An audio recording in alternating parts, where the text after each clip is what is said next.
Des survivants comme cet homme qui a perdu son frère, sa sœur et deux amis d'école, des parents angoissés et des sauveteurs qui travaillent 24 heures sur 24 se sont rassemblés pour une cérémonie sur le quai, là même d'où le Phénix était parti.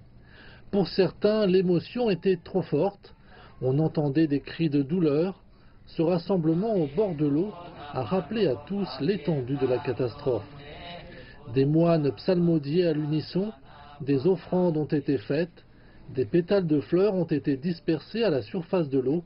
Au même moment, loin des regards, les équipes travaillent à récupérer l'épave et reconstituer le déroulement de l'accident. Plus tôt, une autre cérémonie a eu lieu, celle-ci dans un temple bouddhiste. C'est ici que sont conservés les corps dans des unités réfrigérées mobiles. 41 victimes du naufrage ont été amenées ici. Un message en chinois et en thaïlandais exprime les condoléances aux proches des disparus en mer. Dans un bâtiment voisin, des cercueils sont alignés. Les victimes sont tellement nombreuses que les hôpitaux n'ont pas pu toutes les accueillir. Les corps ont été amenés ici au temple afin que les familles puissent se recueillir et faire leurs adieux. Nous représentons le gouvernement de Thaïlande.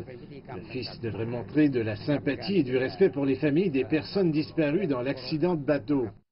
De retour sur la jetée, les familles se réunissent pour partager leur peine. Des bougies sont allumées et des fleurs sont apportées. For the families, this has been an emotional event.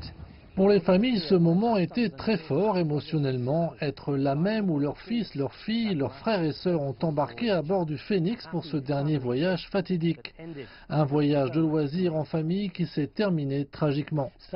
Certains corps seront ramenés en Chine pour des funérailles, d'autres seront incinérés sur place et les cendres ramenées au pays. De nombreux proches souhaitent attendre des dates propices pour les cérémonies, une coutume commune en Asie.